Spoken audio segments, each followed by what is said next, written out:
Assalamualaikum warahmatullahi wabarakatuh. Nama saya Dewi Angelina. Panggil saja saya Bu Angel. Nah, di sini sekarang saya ingin membagikan bagaimana caranya untuk adik-adik yang ikut lomba membaca puisi supaya bisa menang gitu ya. Kenapa ya teman-teman saya bisa menang sementara saya tidak? Nah, seperti ini kira-kira ya adik-adik ya. Ada beberapa hal yang perlu diperhatikan. Nah, tentunya adik-adik juga harus dibimbing oleh Bapak Ibu guru yang ada di sekolah ya.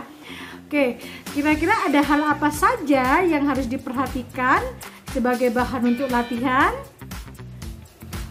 Oke, yang pertama adalah adik-adik harus paham isi dari puisi yang akan dibacakan atau artinya itu apa, makna dari kata per kalimatnya itu seperti apa. Nah, tentunya harus minta bantuan Bapak Ibu guru.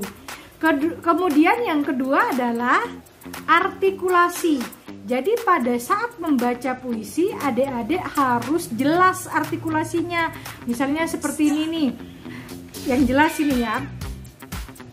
Ibuku, kau adalah, misalnya ya seperti ini. Jadi jelas artikulasinya. A, I, U, E, O nya jelas.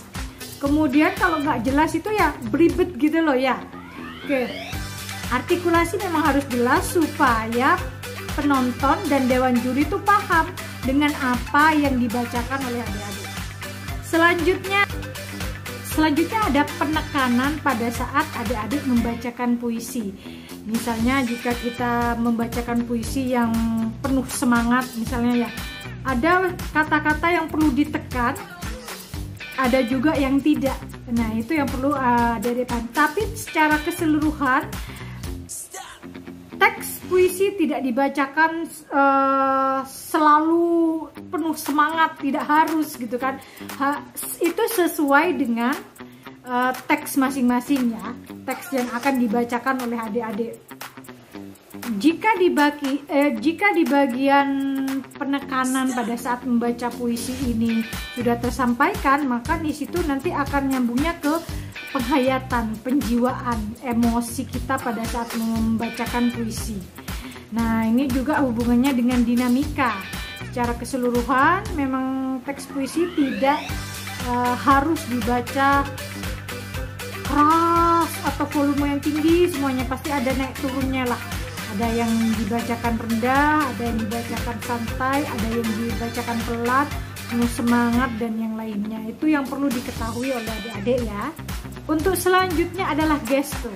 Gestur ini misalnya nih ya, gerak kita pada saat membaca puisi jangan sampai berlebihan. Nah, ini akan dipengaruhi oleh teks yang kita baca juga. Misalnya untuk Bapak Ibu guru ya, saya harap ketika membuatkan teks puisi kepada adik-adik, teksnya jangan terlalu besar.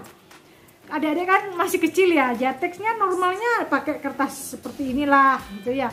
Jangan terlalu besar sampai lebar seperti ini, sehingga ya menutupi wajah adik-adik. Jadi teks itu di bawah seperti ini, kemudian gesturnya disesuaikan dengan puisi yang dibacakan. Aku, yang jelas ketika aku menunjuk diri kita, bukan aku. Nah, berarti salah itu ya.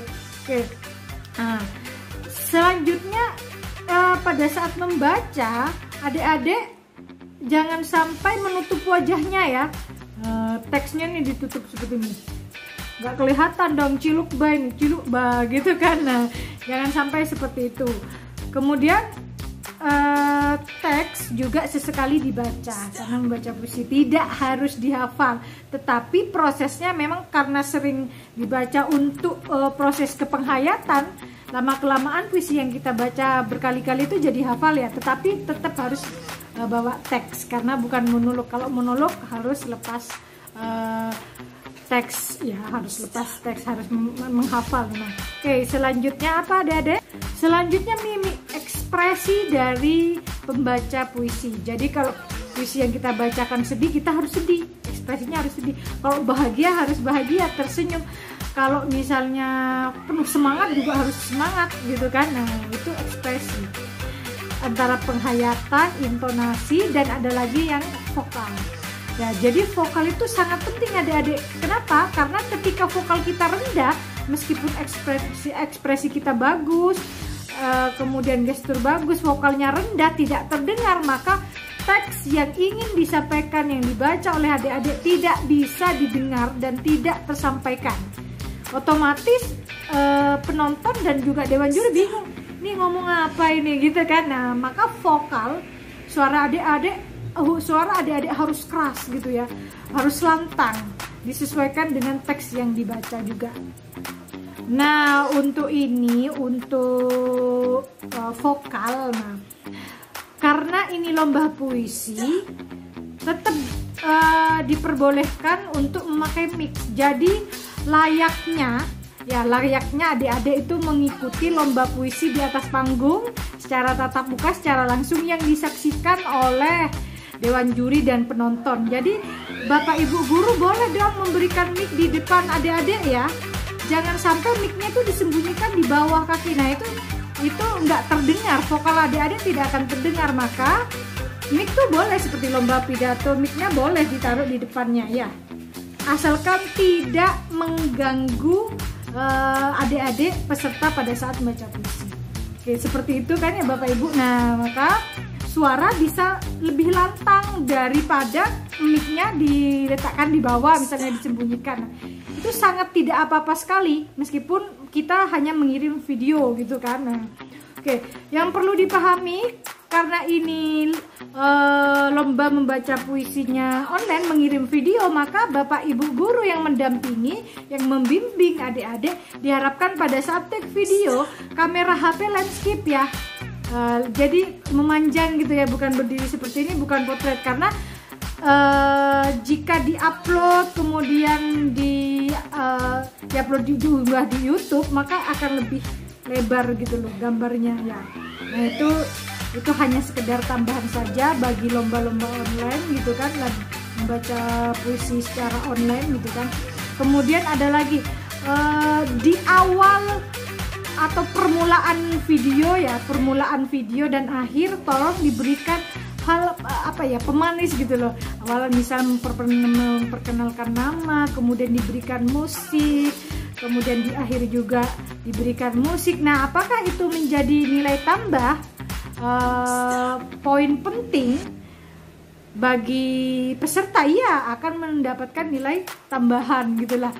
Oke, selanjutnya apa lagi ya? Nah, hal penting lainnya pada saat take video diharapkan suara sekitar tuh tidak berisik ya Bapak Ibu ya. Dipastikan teman-temannya itu jangan berisik gitu kan. Nah, itu yang paling penting juga, supaya suara dari luar itu tidak masuk ke dalam gitu loh pada saat take video. Kemudian jangan sampai pada saat take video itu hujan guntur. Nah, memang sih menambah dramatis, tapi suaranya akan terganggu gitu kan. Nah, kemudian jangan sampai malam ya, take videonya jangan sampai malam, karena cahaya itu nggak bagus, kecuali kita punya lampu yang banyak gitu kan. Nah, karena cahaya ilahi itu selalu lebih bagus daripada lampu biasa.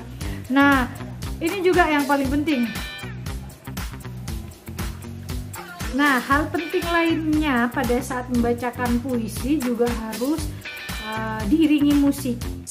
Kalau misalnya puisinya agak panjang, tapi karena puisi adik-adik durasinya hanya 1 menit saja ya nggak apa-apa lah gitu. Tapi kalaupun ingin diiringi dengan musik, pilihlah musik yang sesuai dengan teks yang dibacakan ya adik-adik ya.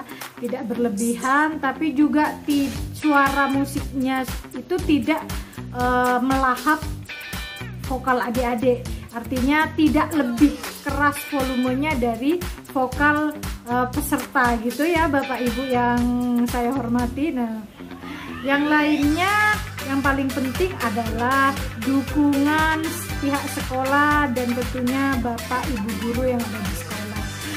Tidak luput juga dari dukungan orang tua yang ada di rumah. Tetap semangat bagi Bapak Ibu guru yang ada di sekolah, meskipun semuanya saat ini masih dilakukan secara online. Tetap semangat ya, jangan lupa jaga kesehatan dan jangan lupa bahagia. Mungkin itu saja dari saya, tetap semangat ya. Tapi secara keseluruhan karya adik-adik tetap karya yang bagus, karena adik-adik sudah berani membacakan puisi di depan kamera ya, di depan dewan juri dan juga panitia. Nah, kalau adik-adik tidak menang hari ini di lomba ini, mungkin di lomba berikutnya akan menang. Nah, maka adik-adik akan tetap menjadi juara di hati Bapak Ibu guru. Terima kasih. Wassalamualaikum warahmatullahi wabarakatuh.